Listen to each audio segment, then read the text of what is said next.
that's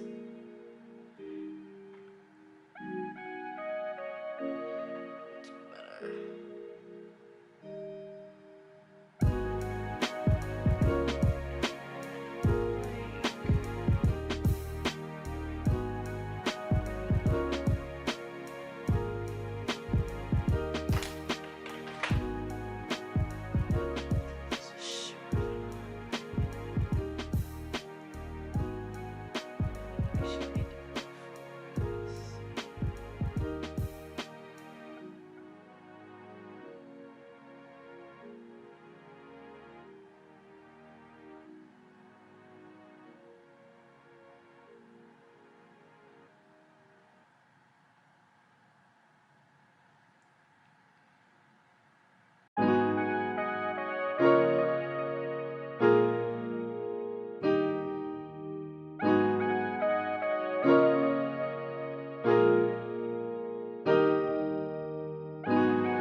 It literally smells like medicine.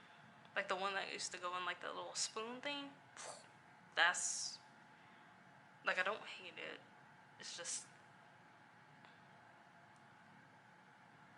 it's an annoying smell. But like not in like a bad way. Ooh, this actually does look really cute. Alright, shout out to my friend Elizabeth for this mini inspiration, which I had to duplicate it as best as possible with this Morphe palette because I don't have the Colourpop. I think it's the little Super Shock ones. I don't have any of those because those you would have to like order online because for some reason Ulta only carries specific things in them. So that's annoying. Anyways, cute. Pretty sure I'm done. I may be wrong, but I'm pretty sure I'm done. Anyways, this is inspired by this look. I don't know who this person is, but my friend sent it to me on Instagram via Colourpop. So Shouts out to that person, because that look was a replica of that. As best as possible as I could replicate. Anyways, I'm gonna stop rambling. That's the end of this. Oh wait, let me try and do a cute end. Okay. That is the end of this replicated look of a Colourpop look. I wish I had a remote to like not awkwardly press this button. Anyways, stay tuned for more.